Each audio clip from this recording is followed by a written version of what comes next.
you can't necessarily be all negative and all heavy all the time. It makes things unpalpable. Human nature is what it is. I get that. But it's hard now when it seems as though my fears are slowly being realized bit by bit. And society, our society is not necessarily equipped to handle some of these challenges. So it's breaking down bit by bit as new horrors are inflicted upon us, or in this case, on a 4-year-old girl. Of course, we did mention it the last time we were on air on Talking Point, but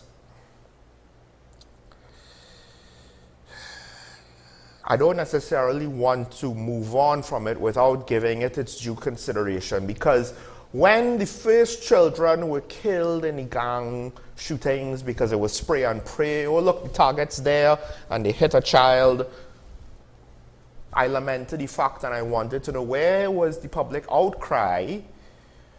Was the previous public outcry all about politics? And did some of the activists not care because it didn't meet their agenda? Or was it just that we as a people had no more consideration to give on tragedy because we were dealing with the tragedy of our own lives? And emotionally, we had nothing left at that point. Was that the case? Coming out at the end of the pandemic, after all the false starts and stops, with all of the uncertainty in the job market, etc., etc. And now we've reached the point where a 4-year-old was beheaded. I mean, to call it a murder, to some extent, doesn't really do it justice, right? The details of the murder, the worst case scenarios in my head, I don't want to say it. There's a chance that it is what it is. It's even more brutal than just say she was beheaded. Let's put it that way. And at what point will we as a society not just go through the usual motions? And I'm not blaming the people of that neighborhood, of that community, for their reactions. Because their reactions is, well, what do you expect?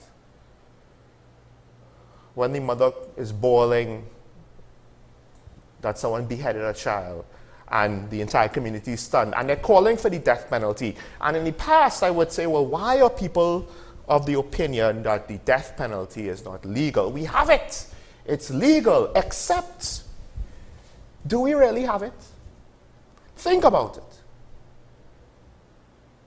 We have the death penalty on the books, but every time something heinous like this happens, somebody calls to bring back the death penalty, and technically they're incorrect, but on a practical level, aren't they basically correct? For all intents and purposes, there is no death penalty in Trinidad and Tobago. Not because it's not on the books, although to be fair, I would argue that it could use some updating. It's very, very straightforward. There's one classification for murder. It's murder or nothing.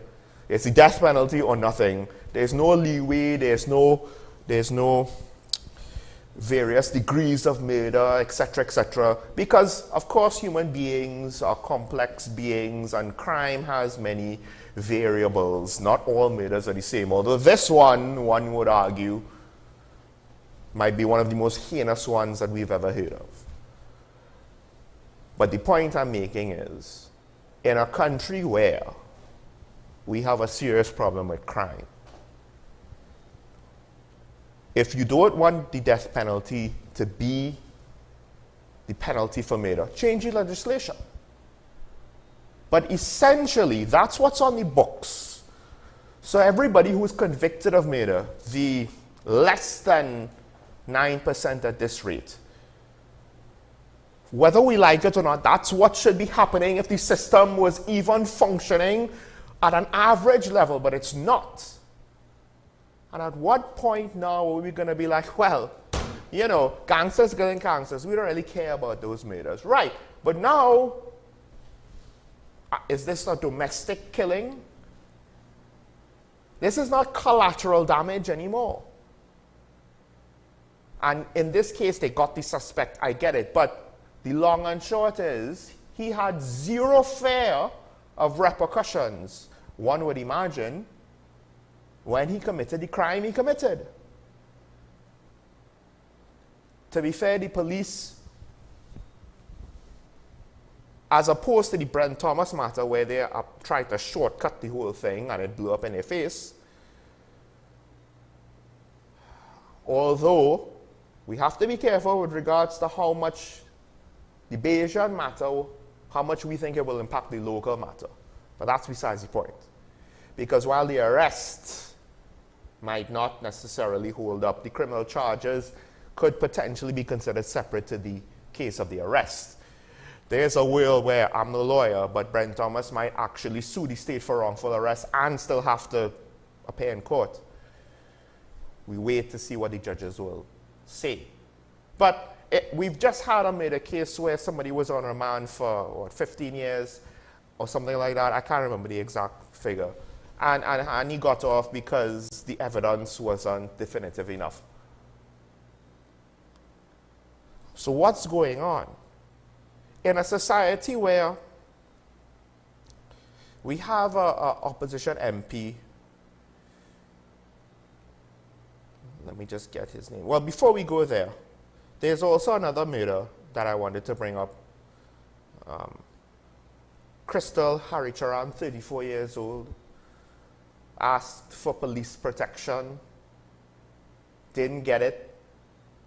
From what we've been told, and this is not necessarily the be-all and end-all of the situation, it could be something as minor as a parking dispute caused a quarrel between two private citizens. I'm not entirely sure how exactly it would have escalated into murder. So perhaps that's not the full story. In which case, if she was downplaying the situation, I could somewhat understand police are not necessarily going to give you protection because you have a dispute over a parking space. But I haven't read any other reports with regards to motives of the killing, except that it was a dispute, a private dispute. But let's just say we believe that it was some sort of private dispute. This young lady was assassinated. After 7 a.m., in her car, shot through the door, and then they opened the door and continued firing. That's what the reports are stating with regards to how she died. This is not a gang killing as far as we're aware. She's not some important functionary. This isn't about business. Speaking about business, now I'll go to the opposition MP. Again, this is MP Arnold Ram.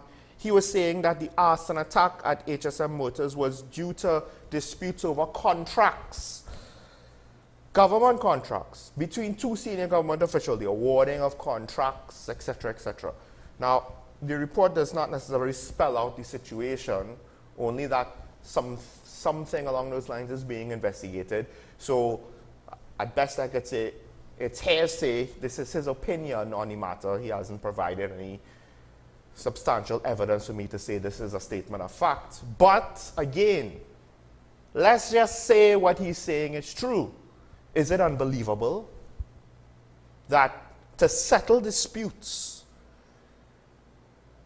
in TNT now, it's one thing to be in a fist fight or to vandalize someone's property, I took a stick and I hit his windshield out of anger. No, this is arson. And given the amount of damage, it's not just, you don't just in a fit of rage in the moment just happen to have substances to help you commit arson.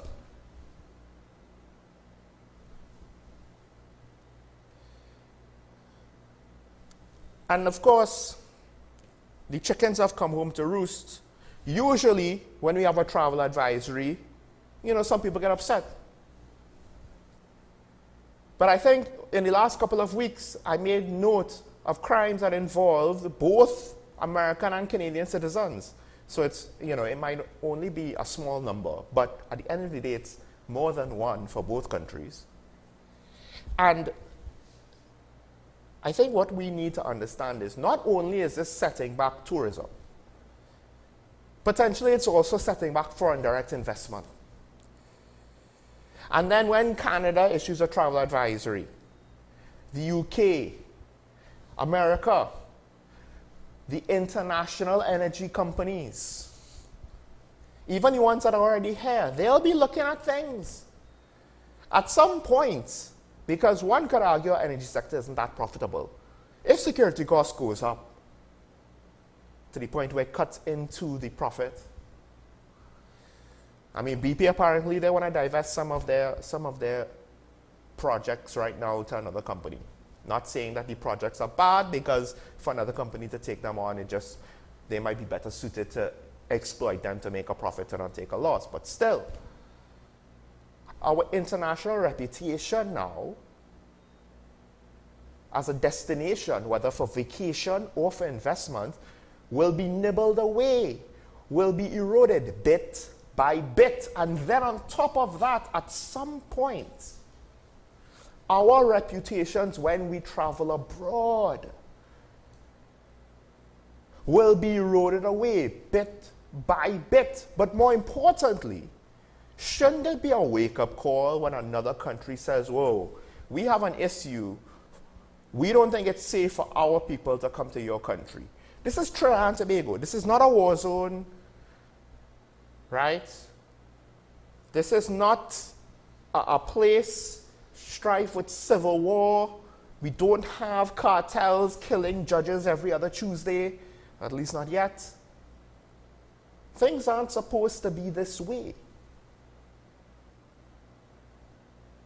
So again, I have to, question. I'm not saying foreigners are some sacred cow that need to be protected on a higher level than our own citizens. On basic principle, all lives are just as valuable and matter and should be safeguarded, right? But when foreigners are involved in crimes committed in TNT, it means that we are less capable of shelving. We're less capable of ignoring the problem, because now it's not just another Trini saying, oh, we have a problem here in Trinidad. What, really, we do? And that's what we usually do, right? But now we have people on the outside looking in saying, hey, things not looking right. And I can't blame them. So is now the time to hit the panic button? Or at the end of the day, I'm not related to that little girl, and most of you who are hearing me are not related to her either. And when it comes down to it, we'll move on with our lives, as we always would. And if it happens again next week, we'll be like, oh gosh, it happened again. It's so sad. What are we eating for dinner tonight?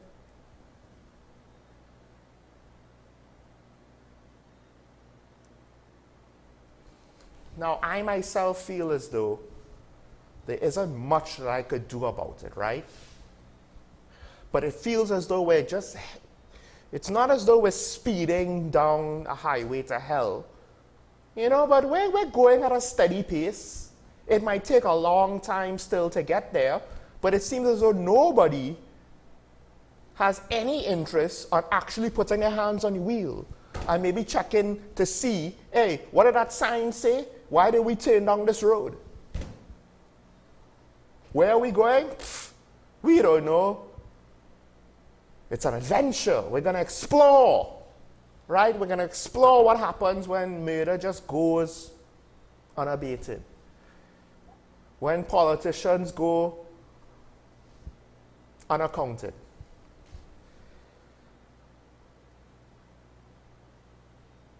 Do you really want to see what is there at the other side to greet us? If this is what we're facing when we're merely on the course,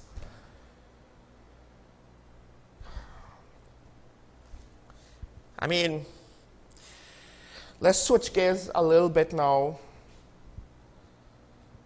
It's kind of funny, but it isn't. Our borders are porous. They're so porous that you could bring in a whole cart on a boat of illegal livestock. 43 animals, what appears to look like goats, although I'm no expert. Police just happened to stumble across it as they were pulling the trailer up on the beach with a tractor. And I guess these guys aren't professional criminals because they were taken by surprise on the police, so they abandoned the livestock. And the Ministry of Agriculture, I mean, they had a strong message. I mean, as much as you could say the Ministry of Agriculture gives a strong message, right? They said the incident was disturbing. I don't know if I would call it disturbing. Now, to be fair, they did say that, look, they need to confiscate illegal produce and livestock.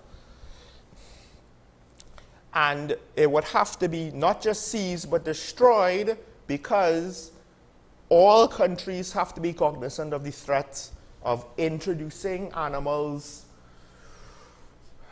carelessly, even if it's animals that we have on our island. They might have diseases or viruses or bugs, not just viruses, literal insect bugs that might not be from here. Now, granted, we share a lot of species between Venezuela and Trinidad, but for the most part, it's a general principle of, hey, if this has not been cleared, and we can't necessarily be certain about the source of produce or livestock, it should be destroyed. Here's the thing why I don't necessarily think it's disturbing. If you think it's disturbing that they got through the border without any hassle, then yes, I agree with you. But think about it. At a time when we have economic issues, cost of living is too high, price of food for a lot of people is too high, are we surprised that the criminal enterprise will say, hey, we don't even need to worry about guns and drugs, we could just bring in goats. Black market goats are profitable enough now, not because it's that much of a premium. You know, the cost of living isn't so high where breaking the law to bring in food it's not that profitable. It's just that breaking the law is relatively that easy. So why not? The reward isn't as high as cocaine, but there isn't that much risk. This is the shipment that they found. Who knows if this was the first time?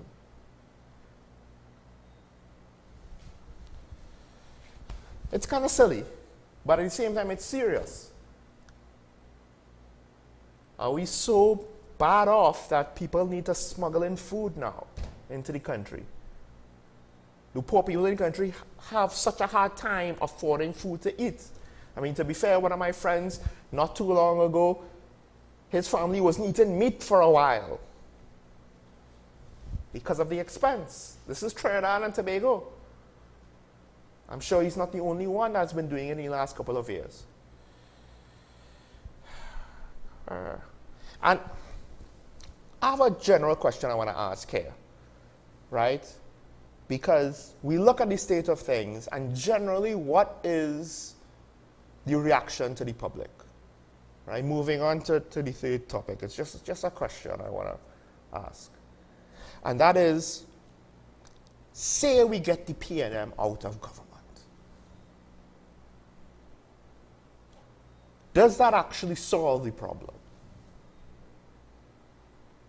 Did all of this start with just them? I mean, to be fair, some of them have been here so long. If there was any past origin of these issues, some of the senior parliamentarians were probably involved then. If, right? But say we change the government. Not saying we change government with someone better, we just change the government. What part of that is a solution? That's not a solution.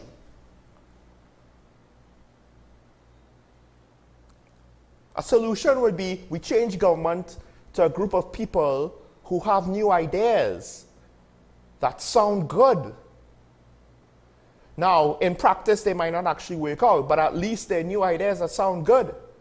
They're not taking the same positions that they normally take. One of the things with the TPP and Tobago has shown us is don't underestimate how a lot of the trappings of the whole situation, they get to well-meaning individuals who come into politics, and then they see how things work, and for whatever reason they end up doing the same old thing that everybody else does. And of course, the main opposition already lost 2 general elections and had their own controversies when they were in office almost 10 years ago now. One of the things I would like to see, that I wish I could see, is all of these allegations that are thrown about, right? Both sides have them. You know, just about every serious politician that's been in parliament within the last 10 years has had significant allegations thrown at them, right? Would it be nice if we could actually get an investigative process to either sort out the guilty ones from the innocent ones so we would just know? But it seems as though, again, we have a death penalty that's on the books, right? But for all practical purposes, we don't have a death penalty because the judiciary just can't do its job when it comes to murder trial sentencing. Appeal shouldn't take that long, should it? I don't know, figure it out. Why not? For all intents and purposes, do we really have accountability for our politicians?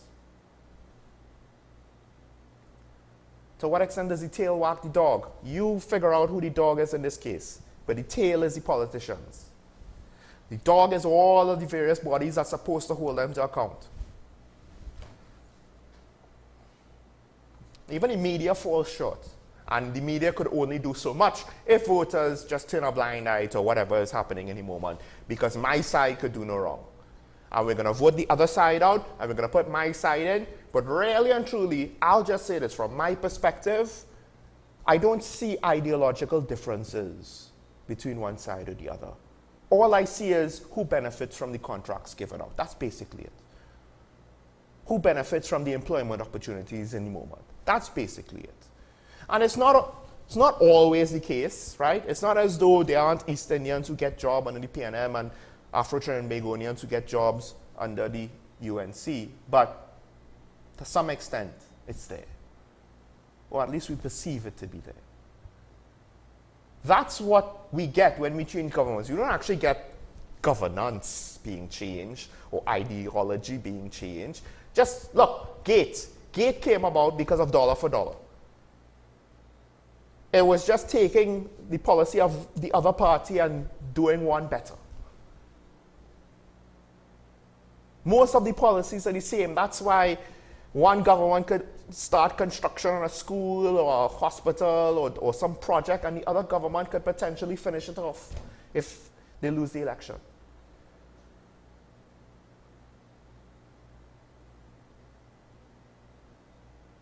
We don't actually get change, do we? Because we kind of just vote the same way all the time. And, you know, in the past, fine, whatever. Let's just, it's fine, right? If it ain't broke, don't fix it. But I would like to think that if 4-year-olds are being brutally murdered in their homes, something is broken. So shouldn't we, I don't know, fix it?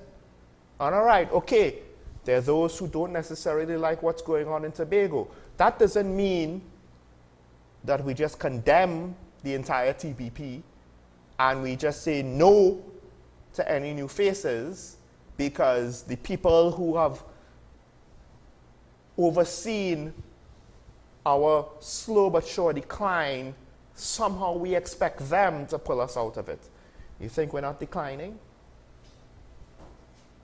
What really and truly as a nation do we have to look forward to with regards to plans on the horizon to improve the standard of living in TNT.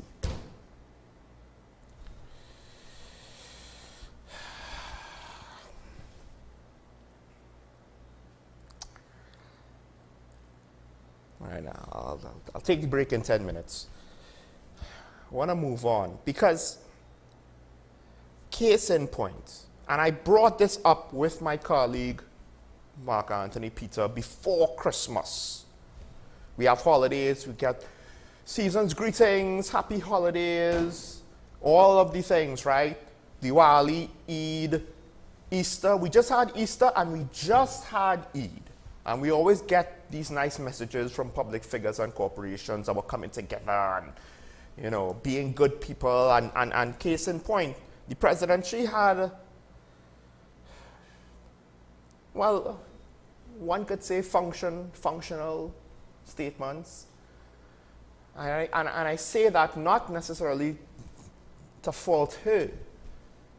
It's just, I say that to ask who is taking it on. No one worth their salt wants to be in the public service or in politics. They don't want the bacchanal, so they back away. Most of them, not all. There's one young man from Port of Spain, we'll see how that works out. But the president, she said, you know, she was talking about giving up fleeting pleasures and temporary gratifications. She was talking about self-sacrifice. Ramadan and Eid are therefore an invitation to all of us to pursue joy and fulfillment by living lives of self-sacrifice and of discipline. These are the values which underpin a strong and resilient society. Do we have that? To some extent we do, because the society hasn't fallen apart just yet. The police, youth clubs, the Special Victims Unit, QRC. I've had people on the show that are putting the effort in. Not just the faculty of QRC, but the current PTA, which will swap out when the students turn over. Those are just some examples. Some of my callers.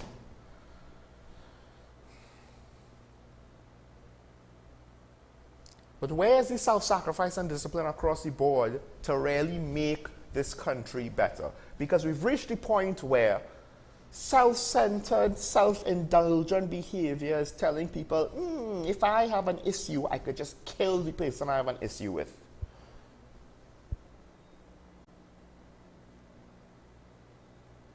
Nobody will do me nothing. That's what 9% detection rate for 2024 tells people.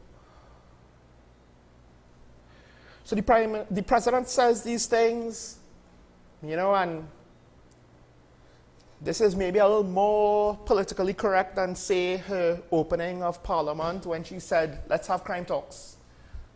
And nobody took it seriously. We just got lip service. The public took it seriously. Maybe some junior parliamentarians took it seriously. The leaderships didn't take it seriously. There was no self-sacrifice in that situation. Let's be frank there. Because I said, I was waiting to see who would have, you know, compromised with the other side, given up some of their held positions on what they wanted out of these talks and how they wanted it to be, in order to ensure that we could have it.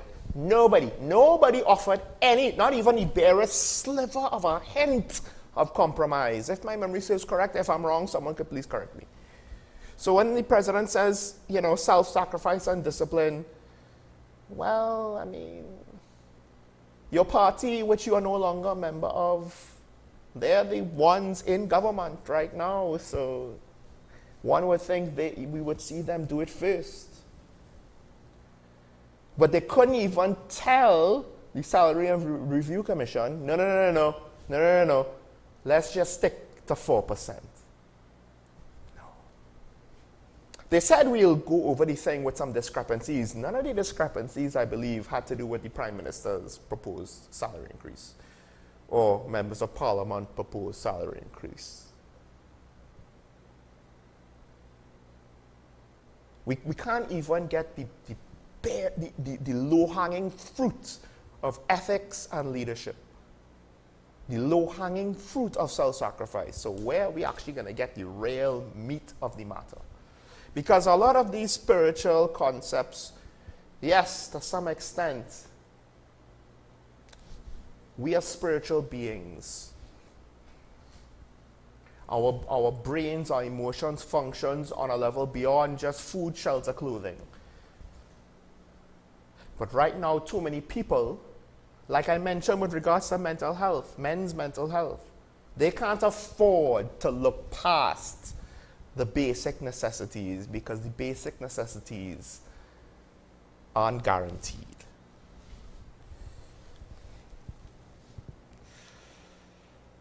So the president says what she says. No one really takes it on.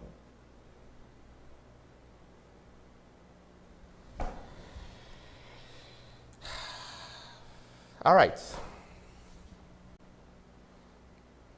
I'm sorry, this is what happens when children are killed. I can't just have... I don't read murders because of this, right? I'm trying to hold on to a shred of my humanity. And the more you read of these things and internalize it, the more you get numb to it. And then there's a point after being numb where you run the risk of it starting to become normalized in your emotional brain. It's just another week in TNT. There were other murders. I didn't want to read them.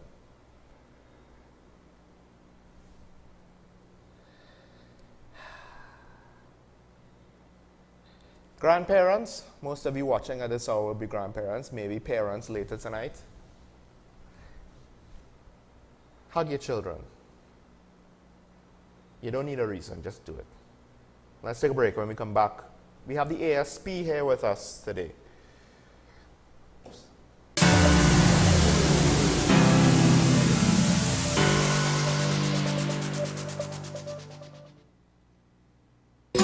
Take some time for yourself or spend some time with the family at Sandy Point Village Hotel.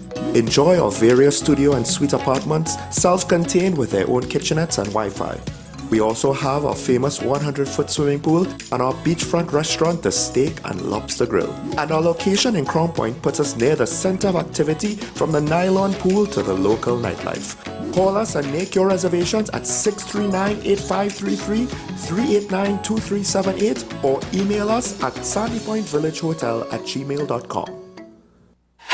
FanZone, your reliable, authentic supplier, has just gotten better. You can now visit our website www.fanzonett.com for your authentic wear and collectibles. The only place where you can use both your Visa debit and credit cards.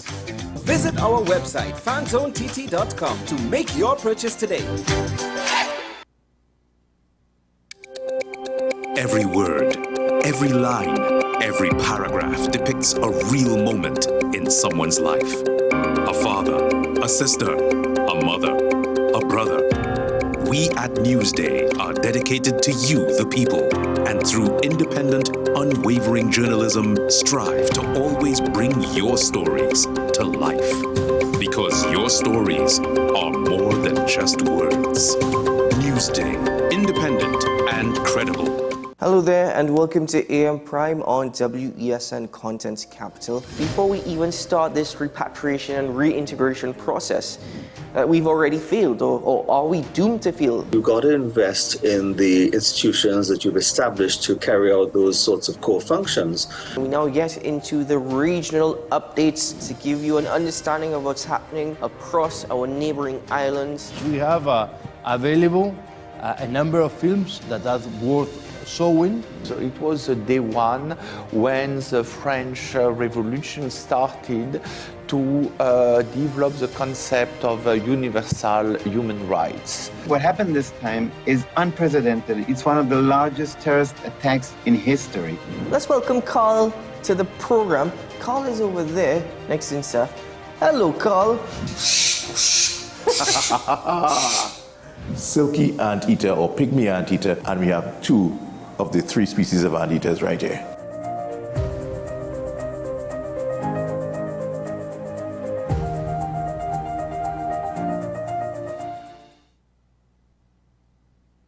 This is 10 Questions. I'm Andy Johnson. The distance from where we should be in the world in going forward on our commitments with climate change. The effects of climate change that cannot be accounted for, it's called loss and damage, and we're seeing loss and damage happening so much more in this decade and the previous decade. The principal term there was this question of the correspondent banking issues. That is why we're trying to build capacity with this country here, Trinidad and Tobago, and other countries in the region. Man is not showing any signs of stopping or even slowing down. More than half of the forest in Trinidad is already gone. All the plants and all the animals and all of the nice clean water and fresh air and everything had to be on this planet for humanity to have a chance. We have small change when it comes to countries that can take decisions, and when they speak, the world listens. The General Assembly is a very democratic forum. And Trinidad and Tobago has the same vote as Canada, in spite of the obvious difference in size.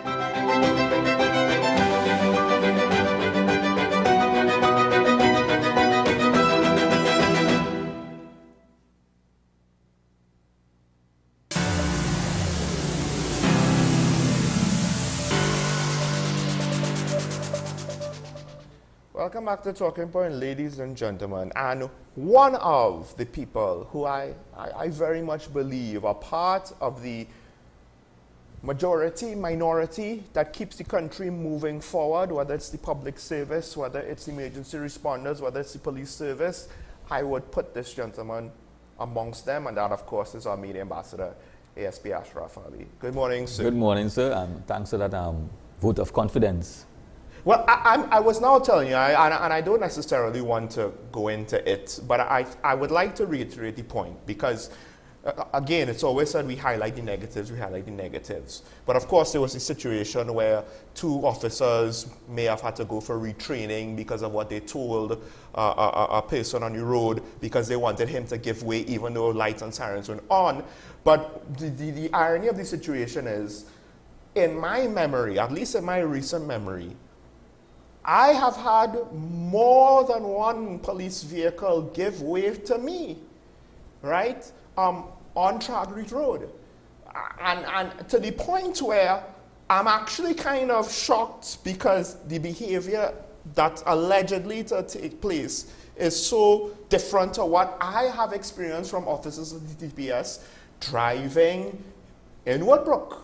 It's a hell of a thing, and I said it before when I first mentioned the story, but I just thought to say it again, because it's easy to look at the negatives, but to some extent, yes, there will be the police car that's the sirens are on to get through morning traffic, you know. But I haven't seen that very often recently as well, to be fair.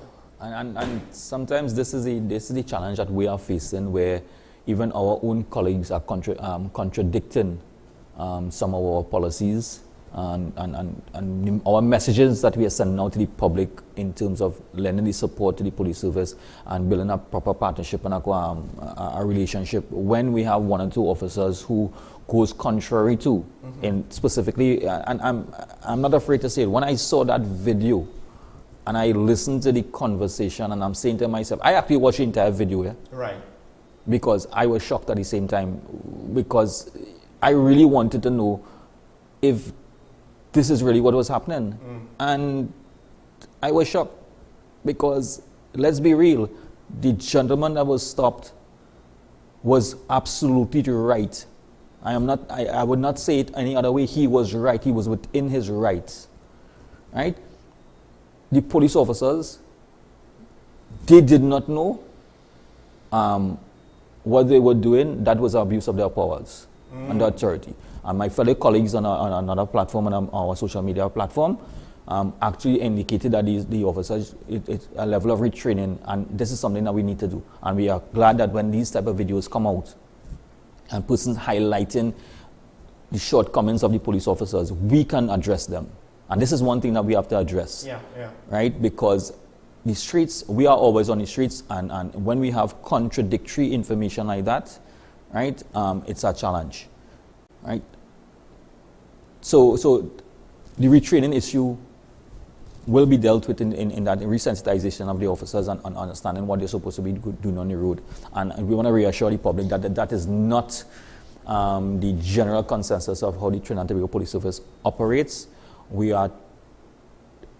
will take on the necessary measures. And this just brings to the fact that when you have, I can lead straight into our topic in terms... Just before you do that though, I would just like to say, I didn't bring it up necessarily for you to have to talk about the whole thing. I just wanted to bring up the fact that I have had the opposite experience, and I think as a public, we should try to also remember the positive interactions we have, because this is just two officers, and usually what happens is one might be the leader and the other might be the follower, right? So we can't even say it's two officers that fully committed to this, right? But I have had enough good interactions, and I think we need to remember that, in part because then when situations like this happen, I believe this driver handled it reasonably well enough, right? He did not act belligerent, he did not get on with the police officers and then escalate.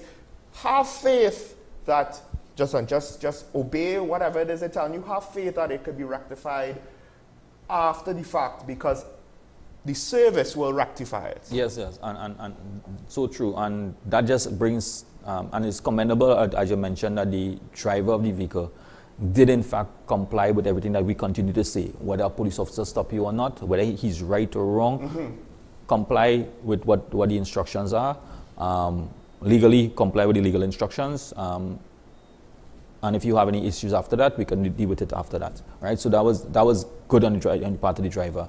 Now, we do in fact have some issues as the current topic that we have right now, which is the issues with schools.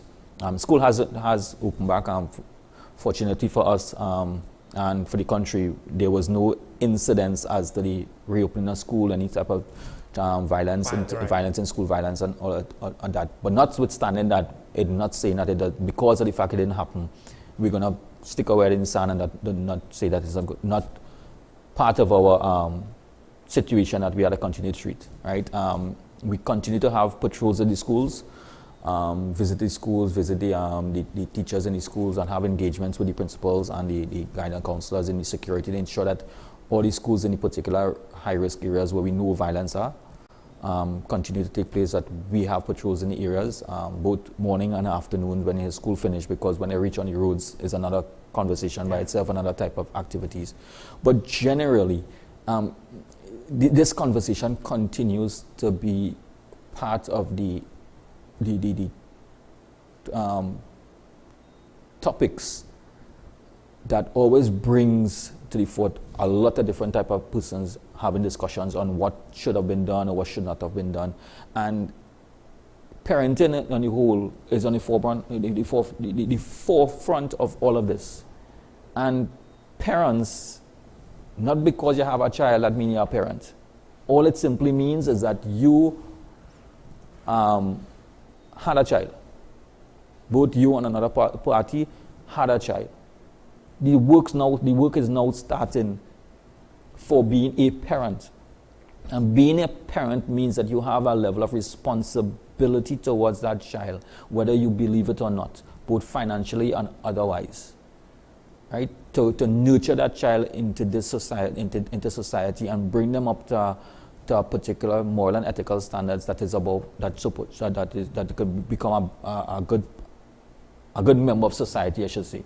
I wouldn't say outstanding member of society, because that might be subjective. I'm just saying a productive member of society as we need it to be. But the issue is not always the child, and we continue blaming the child for issues. Parents need to take their responsibility, and there's a current case that took place in the US that made history, and one I saw that, and I know I have to come on the station to speak about it. I said I need to make mention of that. Where the parents are now being found guilty and going to serve sentences for providing and purchasing a firearm for a 15-year-old. That is a serious thing. As well as, from what I understand, ignoring whatever warning signs that, you know, it was not a case where, ooh, little Jimmy is such a good boy, no, and they were oblivious, and I mean, well, to some extent, you know, to buy a 15-year-old a firearm, that... So the issue here is that I'm not talking about the firearm anymore. I'm just showing that how the courts took this matter. I think it's pretty reasonable when you had a hand in setting up the situation. So I am saying that sometimes we like to mirror other countries and say we should try this and try that because it's happening in other places. Yeah. I would like to see that happen now in Trinidad and Tobago, where our courts are now going to put parents have a level of accountability for how their child reacts or behave in certain circumstances. So when children go back to school, and for the most part we're talking more here about teenagers, secondary school students, to some extent more than primary school students, although that's not necessarily true in all cases. There are exceptions with primary school students being involved or being targeted to be involved with criminal activity. But with that said, you know, is it that, oh, school is back, so now I don't need to figure out what to do with them whole day? This is free daycare. And sometimes some parents believe it to be that. But then there's an article here that I brought here that we have that has been written from school educators, that they said that the common teenage problems that teenagers face today are usually related to about 10 areas that they just highlight about 10 areas. And with the 10 areas, you could expand on those 10 areas, right? So we already know about self-esteem and body imaging, which is part of it. Stress, and stress might be from these children, what is going on in children's home, a child home. The child might be in a violent situation, home might be financial issues, home, the environment in which the child is living in the community adds to the additional stress to the child, right? Bullying is not only physical anymore. Bullying has a lot of different connotations towards it. We have cyberbullying now that we have to look at, and social media does in fact play a lot of a role in the cyberbullying. There's also some parents who bully the children. Yes, so I'm saying those are things that Then you have cyber addiction, and cyber addiction might not be only when you look at it from cyber addiction, the mere fact that the child is only on his phone and having conversation on the phone in some way that is about that could constitute cyber addiction, because you always want to be on a social media platform and you're removed from the realities of the life. Interpersonal skills. And then we have drinking and smoking. Yeah.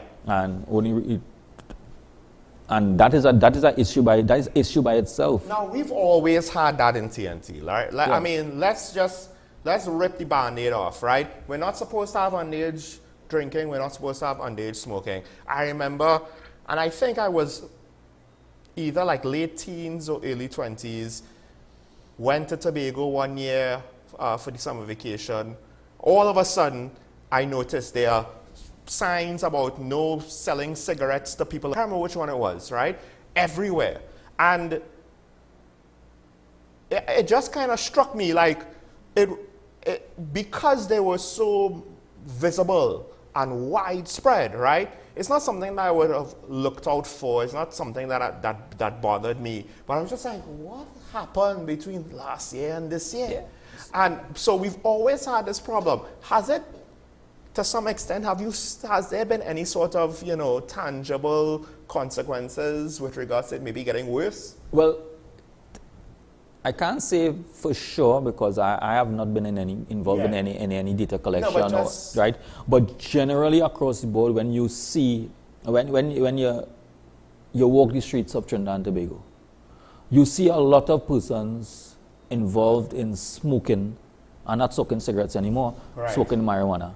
The mere fact that the accessibility and it is so accessible, and within the decriminalization framework, there are a number of children or teenagers will now be experimenting more willingly, together with the other type of drugs that we know that have the ecstasy and all the other dating drugs and the partying drugs. Is part of the whole scenario. So we have to understand how big this thing is and all the type of stresses and how the environment affects holistically the development of a teenager, right? And then we always have the issue with teenage pregnancy, underage sex, and with the underage sex we come. But as you say, underage sex, we have the teenage pregnancy, and then we also have the sexual abuse when you throw all that into the whole mix. There's a part of me, I'm not saying that you're wrong for saying it. I'm not saying that it's surprising.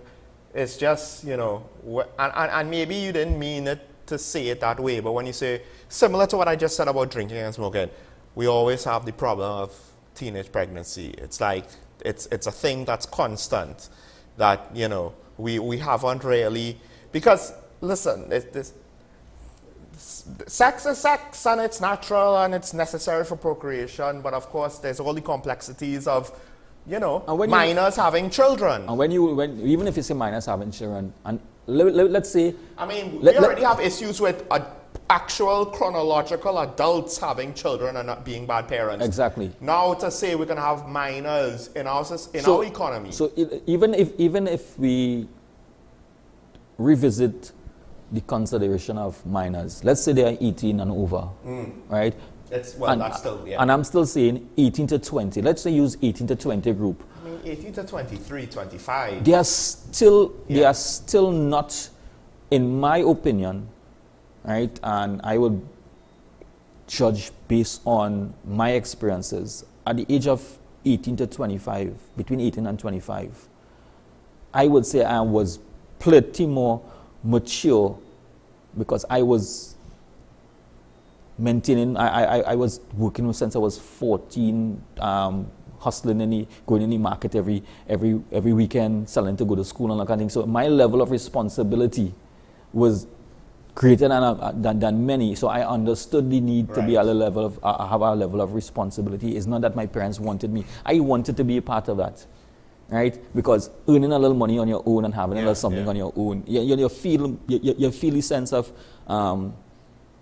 you feel big. Satisfaction, accomplishing certain things. But 18-year-old now to 25-year-old, sometimes I really want to know if they are really mature just by the legal age alone, or if they're mentally mature to manage having children and being parents. See, part of the problem is, it's twofold, right? Because you mentioned stress, and what the irony is, you have two types of children sometimes, right? Not limited to this, but two types that I want to highlight. There are those who are very much stressed out about the future, right? Now, sometimes that would mean that they're tightly wound.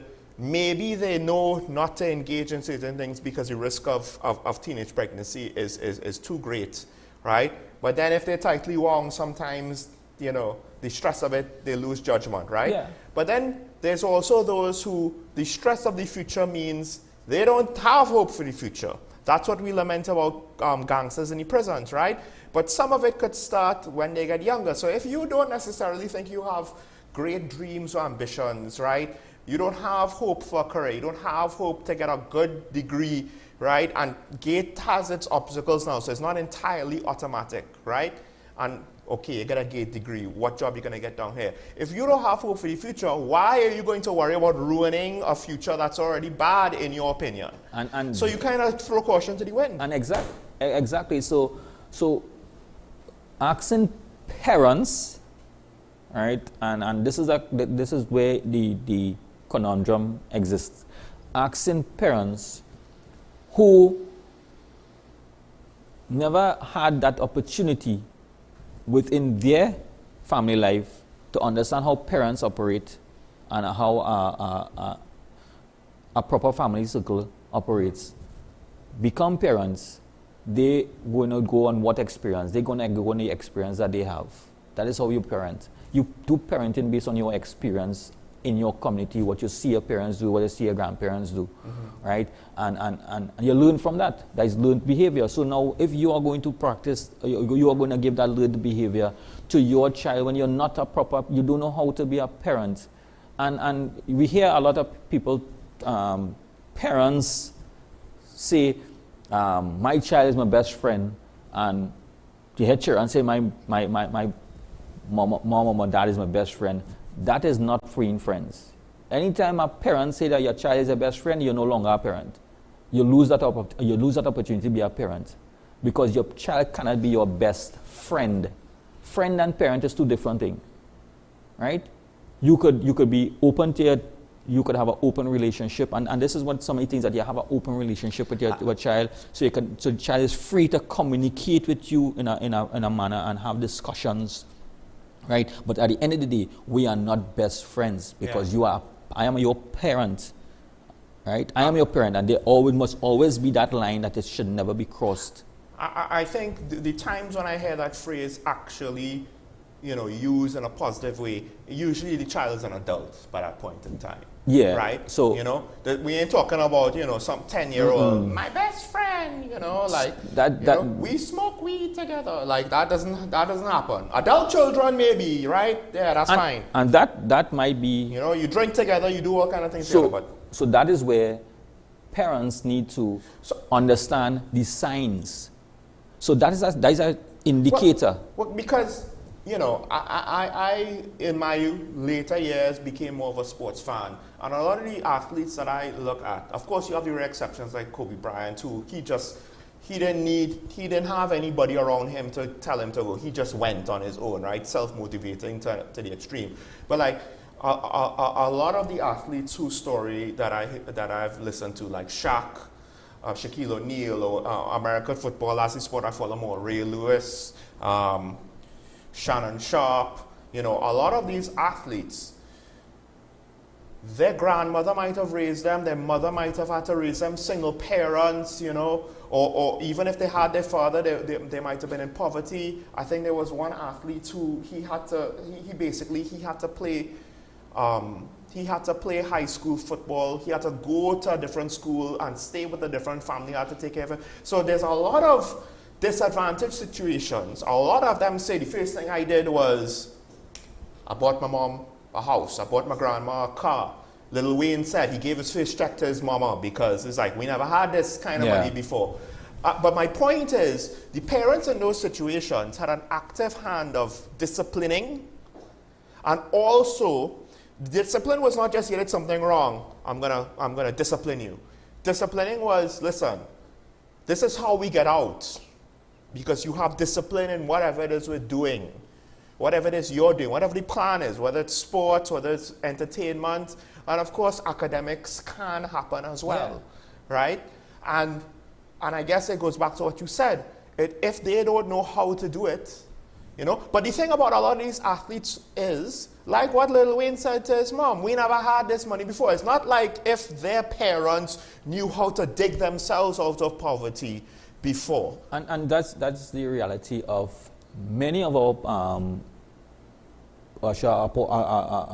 a portion of our society, and in some cases some household may not be in such a critical situation, but they still also face the challenges with parents. And I'm saying that parent, it matters not what type of income bracket because you can get higher income parents who take a lot of things for granted. And so it doesn't matter in which income bracket that you are currently.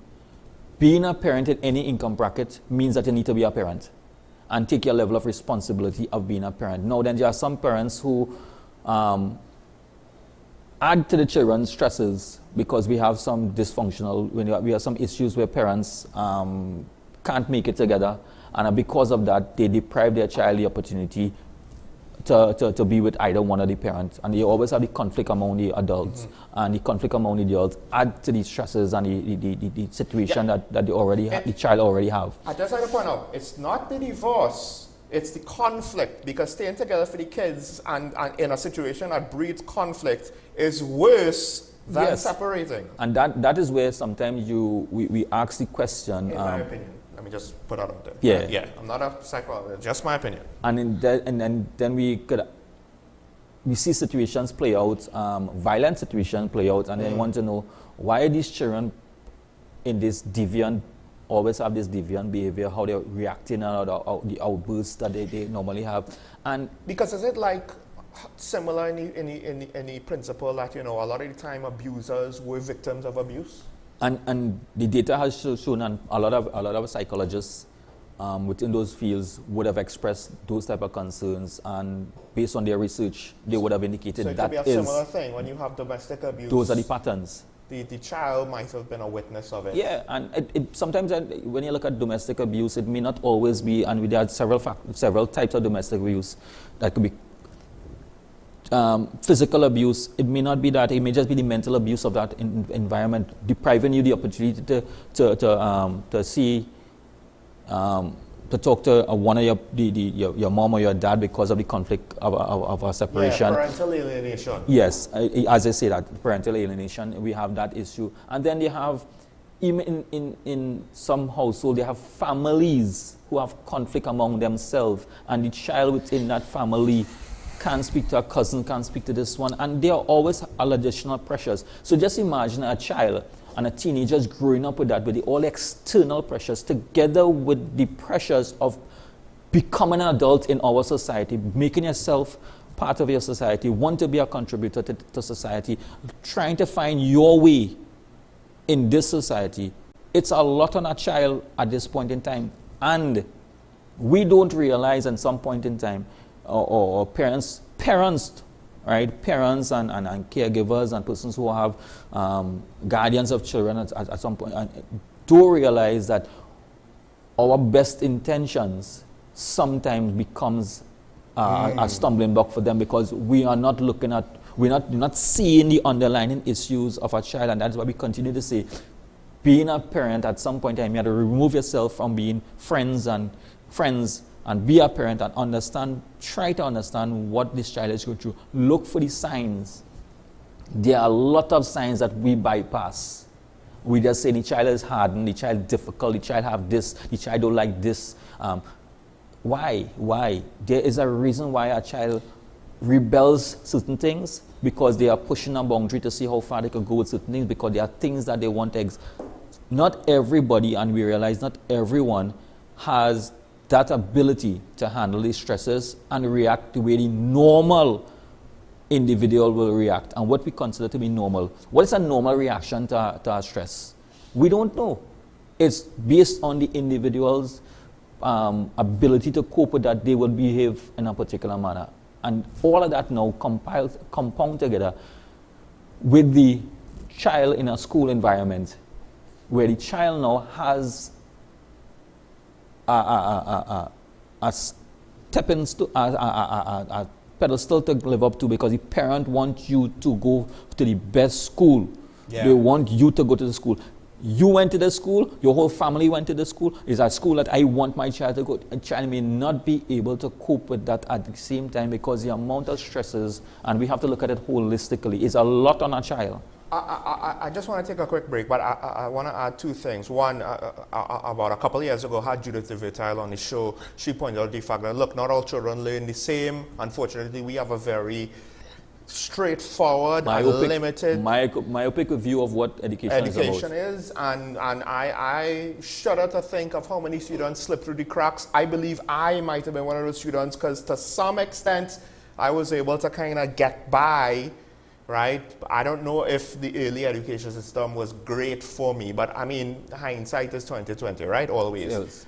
But that is part of it with regards to the stress that some students go under. If I psychologically have difficulties to succeed and I don't even know why, it's going to be a stressful environment for me. But more importantly, one of my callers from Maraval, he pointed out the fact that maybe we need to give up this generation. And I think the generation he was speaking about was more young adults, right? Looking at parenting is not going to necessarily solve the issue about the criminals we currently have, but it will solve the questions about what's going on with our teenagers right now, to prevent them who's going to become the criminals of tomorrow. So to some extent, it's a long-term thing, but it's short-term in the sense of to treat with a lot of these issues, right? So I want to change that and give you a different perspective. Right. I no longer want to say that the children of today is the criminal of tomorrow. Right? Let's change that. Okay. Not the elite leaders of tomorrow. Let's change that. The children of today are the parents of tomorrow. And if the children of today cannot be parents of tomorrow, what is the state of our society? Because the parents is going to develop our society. Well, I mean... So parenting, we take parenting for granted. Right? And I could tell you that no one taught me how to deal with my 2 children. No one. My wife and I had to deal with it based on our experiences, what I saw my parents did and what she saw her parents did, and how we grew up. We made mistakes. We still will make mistakes. But we have to develop and we have to learn. I am not saying my both children is the best of everything, but we try, based on our moral and ethical standards, how to bring up our children. Right? And that is where you're looking at. Let me catch it. But I just like to point out, what did I say earlier? The ongoing breakdown of society. It's bit by bit. And parenting, or the lack thereof, is a big part of it. Let's take a break. Just a short one. When we come back, of course, let's try those phone lines again. Stay tuned to the one on WSN, the Content Capital. We'll be right back after this.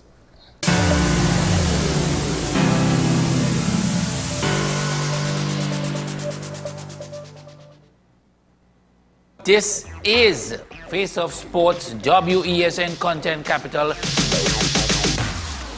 How you felt about the kiss on the lip? That's the business. I'm not to do with that. I find that was distasteful. The national senior team, whether you like it or not, that is the model for all other teams to follow. I'm assuming that the regional requirement may be a much stricter requirement. This is not about Pro League and Super League. This is a league run by the Normalization Committee that I'm responsible for. Nobody expected FIFA to fund this arrangement. If we don't get a professional attitude towards this, we are doomed for failure. You break the balance, trip the leg, control the body. They ain't gonna stand put forever. Why you want the Chiefs to lose so? Why you want the Chiefs to lose so? They already have 2. Lamar don't Why? have. You're jealous because you know the Chiefs getting closer to the Patriots. Let's go to the last part. No, of the not game. no. Let's go to the last part.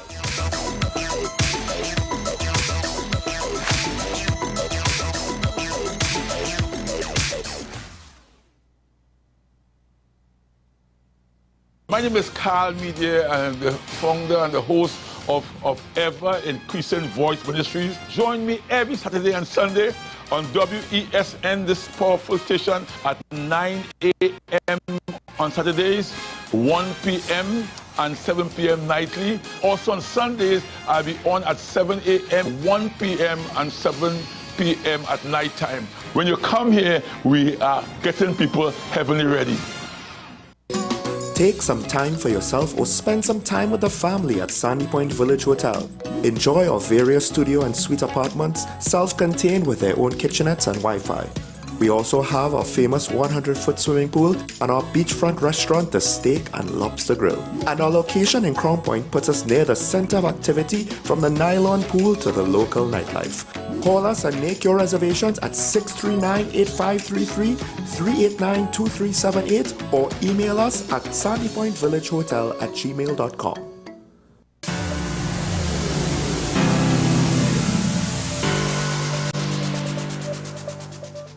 Welcome back to Talk About, ladies and gentlemen. Now is the time. Let's try open up the phone lines. I have been assured that it should be working, so the number's up on your screen. I know a lot of people were trying to call in on Tuesday, and maybe nobody wants to revisit that gruesome murder, but I'm sorry, I had to today. Well, we got a name and a face, and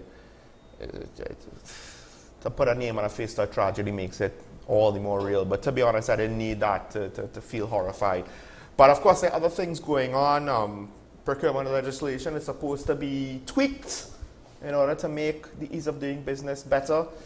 On top of other things, of course, I don't think I mentioned there was another kick-up with regards to Venezuela and Essequibo again. I'm not sure, can't remember if I was able to get to that in its entirety, but of course, you know, there are questions with regards to our Dragon deal and Manatee, etc., moving forward. We have Diego Martin on the line. Diego Martin, good morning. I hope I could hear you. Good morning, you're on the air.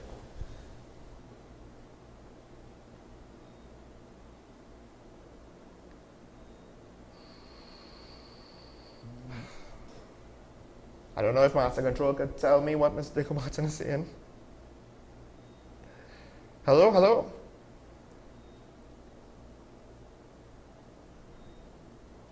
Are y'all getting any audio from the caller? Okay, well, okay, I don't know if... Oh boy. All right, I don't know what's going on. If there's anything we do to fix it, let's try to fix it. In the meantime,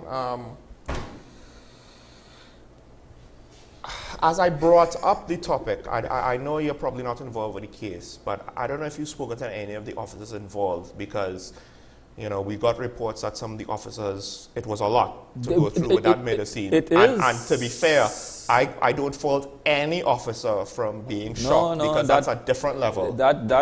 That is, sometime a couple of years ago, they would have found a toddler buried in a lavatory somewhere in somewhere. Right. That sounds vaguely familiar. Yeah, and the officers who had to get some counseling, who first responders and even all the officers who went there actually broke down at that point in time, seeing that little toddler.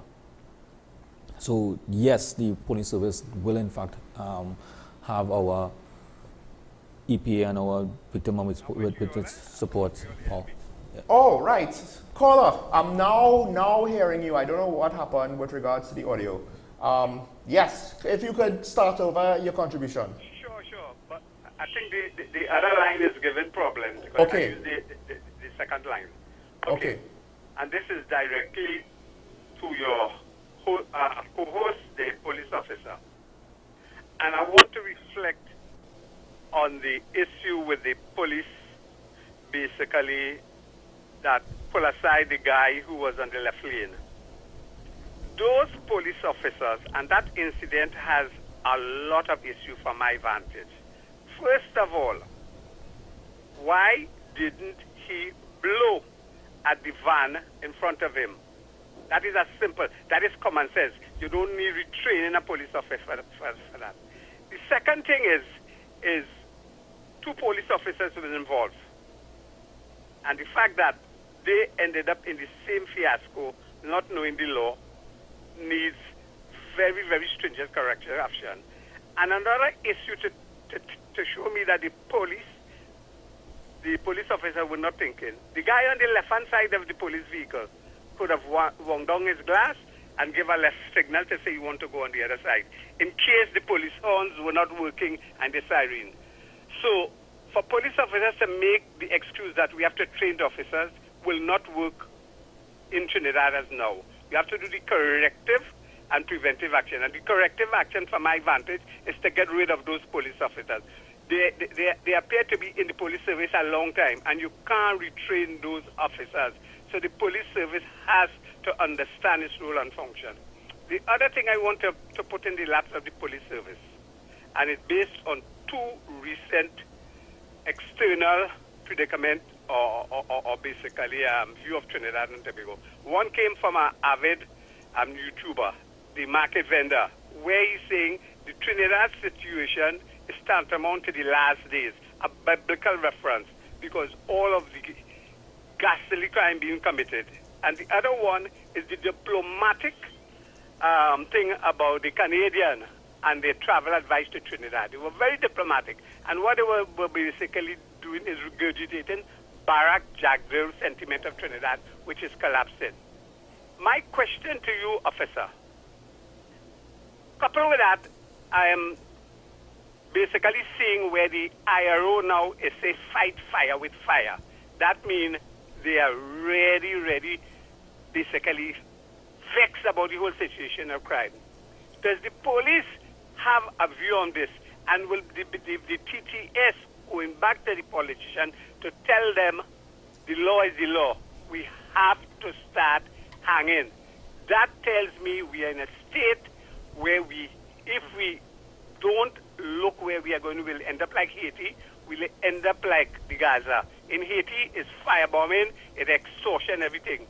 For us to address the crime situation, it's time to basically start back hanging. Hanging is on the law book. And if the police is looking for additional tools, we have it there. And you all have to agitate it. You all asking for help. You all say protect and serve, say something, see something. But when we say something, see something, the... Caller, we have another caller waiting.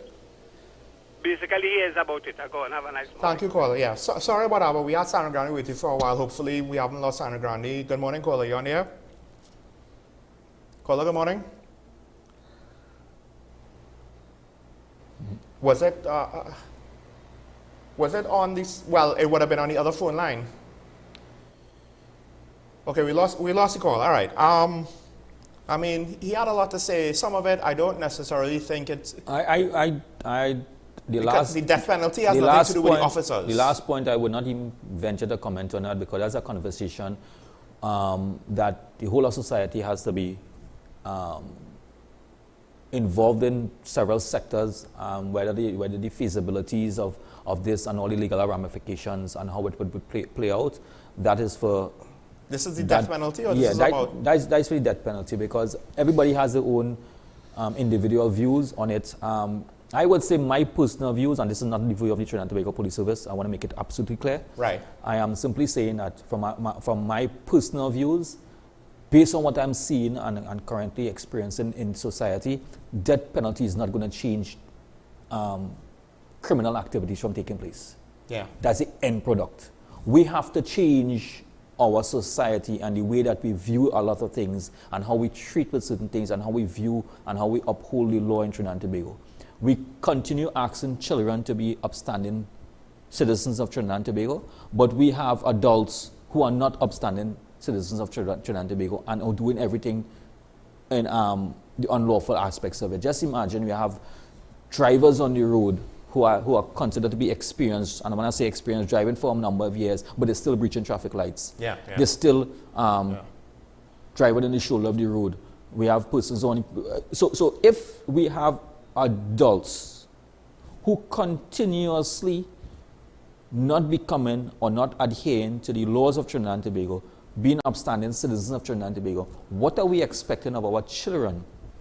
And when I say, and I continue to say, the children of today are the parents of tomorrow. So if the children of today are no longer able to follow the laws of Trinidad and Tobago, the parents of tomorrow will be much more lawless than today? I'll just say this, specifically with the death penalty, when a lot of criminals aren't afraid of dying, right? That they don't have a high life expectancy. So to be executed by 26, 27, I don't know if that will be a return. There will be some murders, like domestic cases and private cases, where the person is going to try to get away with it and he doesn't want to face the repercussions. Fine. I mean, gang killings, essentially reprisals for reprisals, right? They're already potentially going to suffer a death penalty of the streets. Yeah. But even with domestic situations during COVID, a lot of it was murder-suicides. So death penalty is not going to stop that. They're already going to kill themselves already. So it's a bit more complex. But I want to remind people what I said about the death penalty earlier and what it means to this. But I think we have another call. Good morning, caller. Hi, good morning. Morning. Morning. You know, something that I doesn't like to hear at all, and it always disturbs me, is that when I hear people say the death penalty doesn't change things or it wouldn't solve anything. But you know one thing about the death penalty that I really fully endorse is that when they get away that these type of people, they cannot come back and do nobody anything. So you know for sure that those individuals can come back and torment nobody at all. So I don't like it don't do anything or it's not a deterrent. It does certain things because they alter society and they can't harm anybody anymore. Thank you very much. So I hope the caller understand when my comment, it wasn't directly towards me, but I'm just saying generally. The death penalty or any penalties on the whole, whether it's a life sentence, whether it's jail, that's the end product. That's the end product for deviant behavior. And I'm saying if we continue waiting to treat with, if we're only looking at the end product for deviant behavior, well, then we are no longer dealing with deviant, so we are accepting deviant behavior. Well, quick caller, and not to throw shade on the TTPS in front of the media ambassador, but when we have a 9% detection rate for 2024, really doesn't matter if we have the death penalty, because we will, and I will acknowledge and take that, because it's something that we have to work with. Yeah. But the judiciary has their part to play in this. I'll get into that after we have San Fernando on the line. Good morning, caller. Good morning, Sean. Morning. Morning. Morning, SPL. Morning, sir. You know, some months ago I had mentioned on the program, Sean, that Trinidad and Tobago is a lawless society. And our conundrum is, how do we fix the present and the future in a lawless society? One of the things that I keep advocating and I'm not seeing enough of is in more social intervention into the society, into the community, to socialize the children of the nation. And we do that in three aspects. We do that with music, in terms of having music classes. We do that with sports, and we do that with the social clubs, with the scouts and the different things. And these things in a society can only exist to the level that we want it to when we have citizens willing to give of as the Catholic Church model years ago said, the time, the talent, and the treasure. And we do not have enough people in the society willing to give of those three things. Yeah, that's where this is no big fancy thing. This right down there, no, Sean. Yeah. This is right. This is basic, and the citizens. I keep saying this. Citizens, you all have to. If you all want the place fixed, you all have to fix it yourself. You all have to give up your time. Come out, start a little thing in your community. People there are a lot of little people do it. In my area, when I see these little boys started to run, and some of them had potential, and I decided, okay, become a sponsor. These are the little things that you all can do. Trinidad and Tobago, fix it or lose it. Have a good day. Thank you, caller. And it's funny that you were specific, because when he started, and when he wasn't specific, because he went to citizens. Yeah. And when he started, my thought was, usually we're talking about things like this, okay, the government needs to do things, right? And I'm like, wait, we've reached the point where the government don't have enough money for the government. So to ask them to do more, but we don't want to cut anything, right? It's not realistic. It's just not. The government should work on getting more resources for the police, should work on getting more resources for the fire service.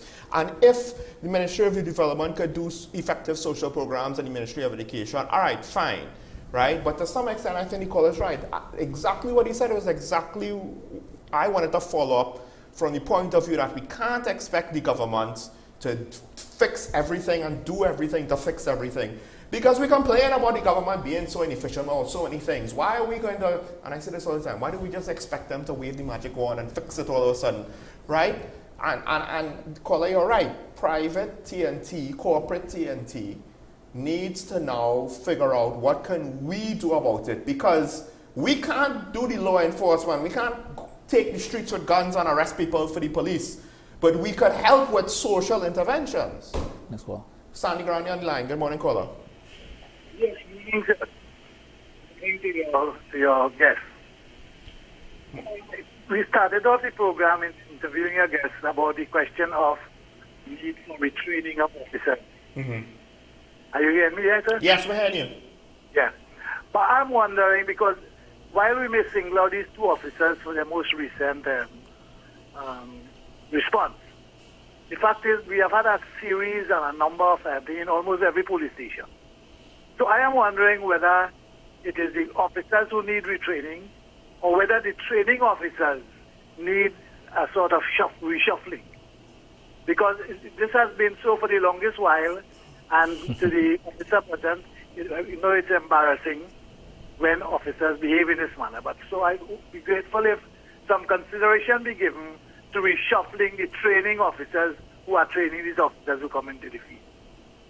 And the second point I would like to make, we know that no one approach, although there is no one solution to the problem of solving crime. And it has to be a multifaceted approach.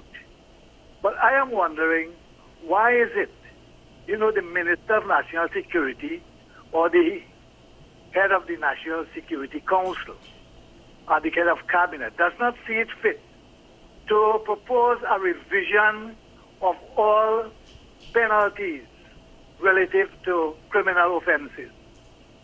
Parliament has sat on a number of things into the wee hours of the morning. And I don't think a revision of the penalties is going to take up that much time.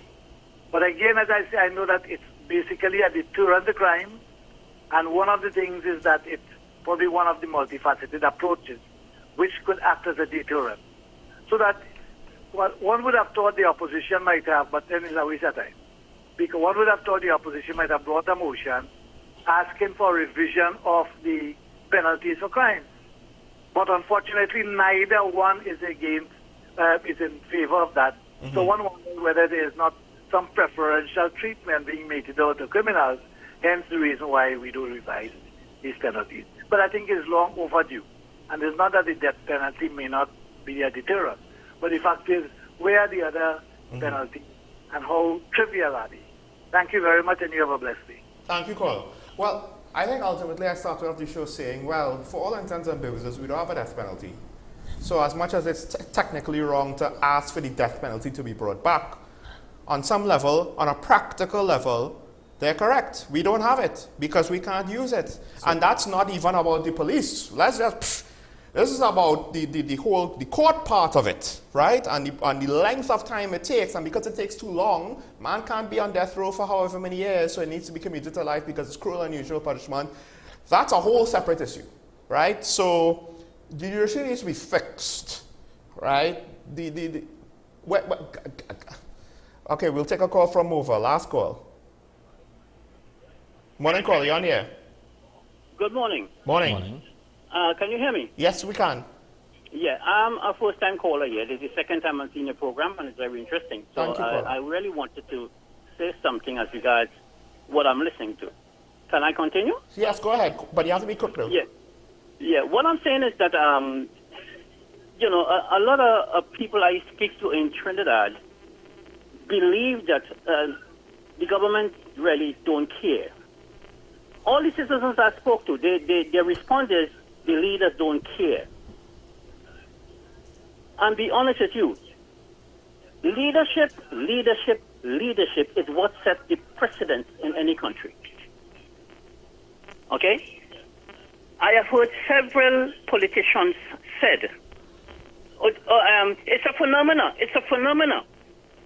But it was a phenomena in Harlem, and came Louis Giuliani, and the phenomena went away. We could look at recently at El Salvador, one of the most dangerous countries in the world. Yeah.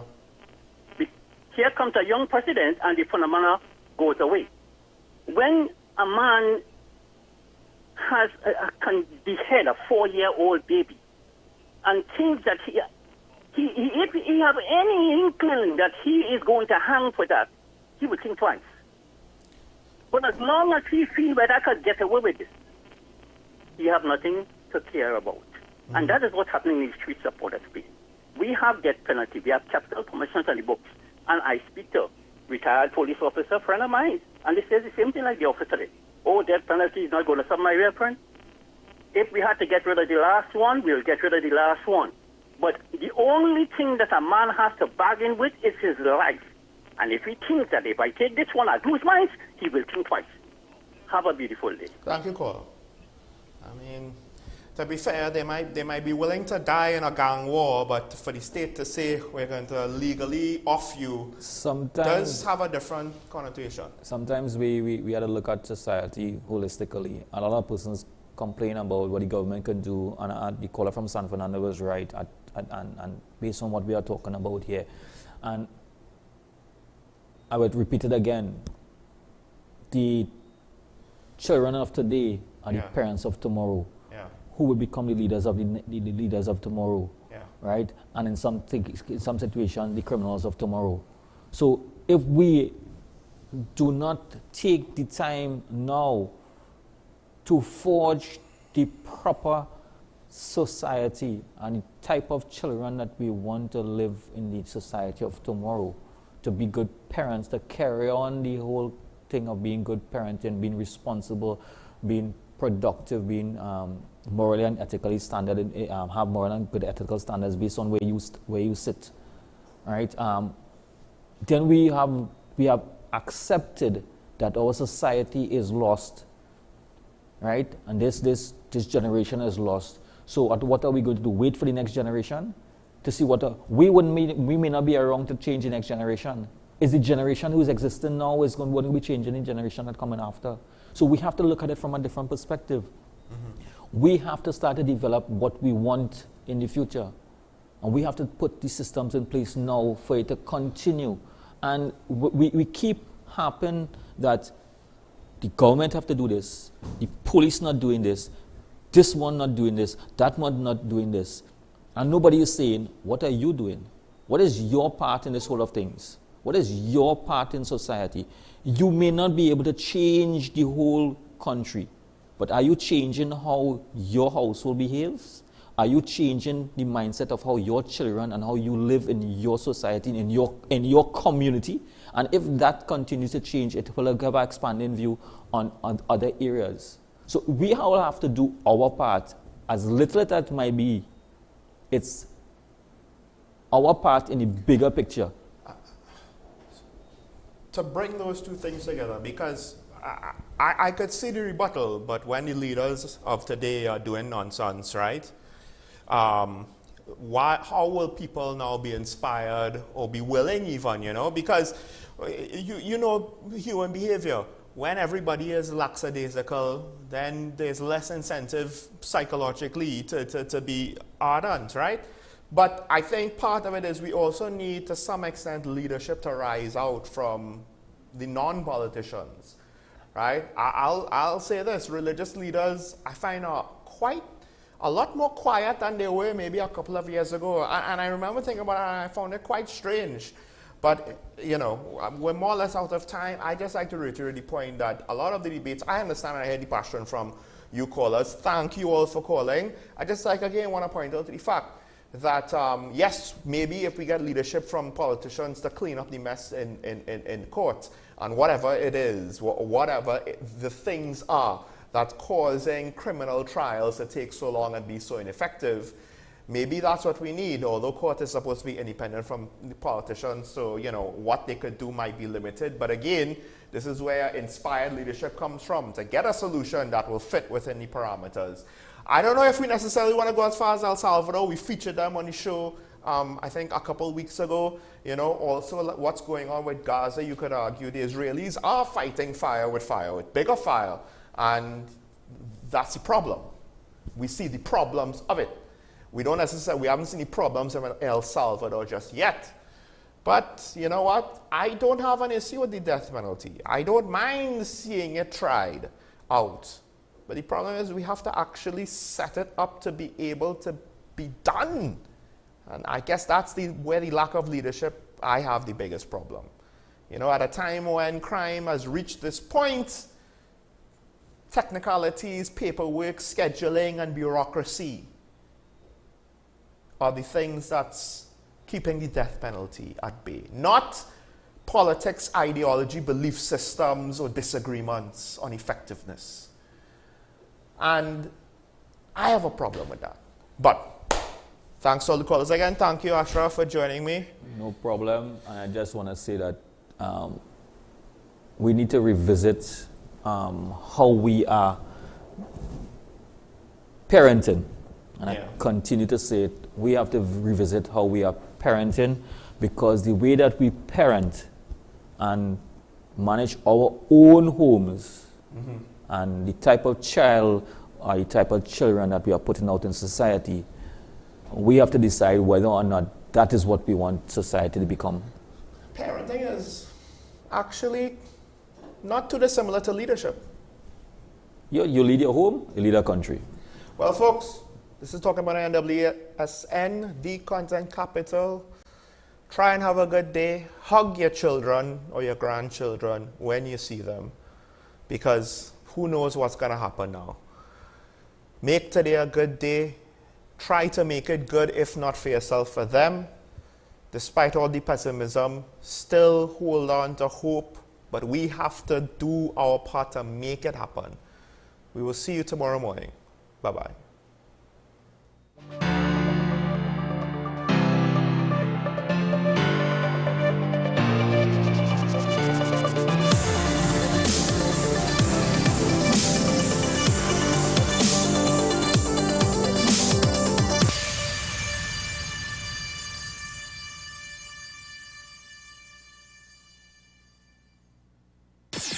WESN.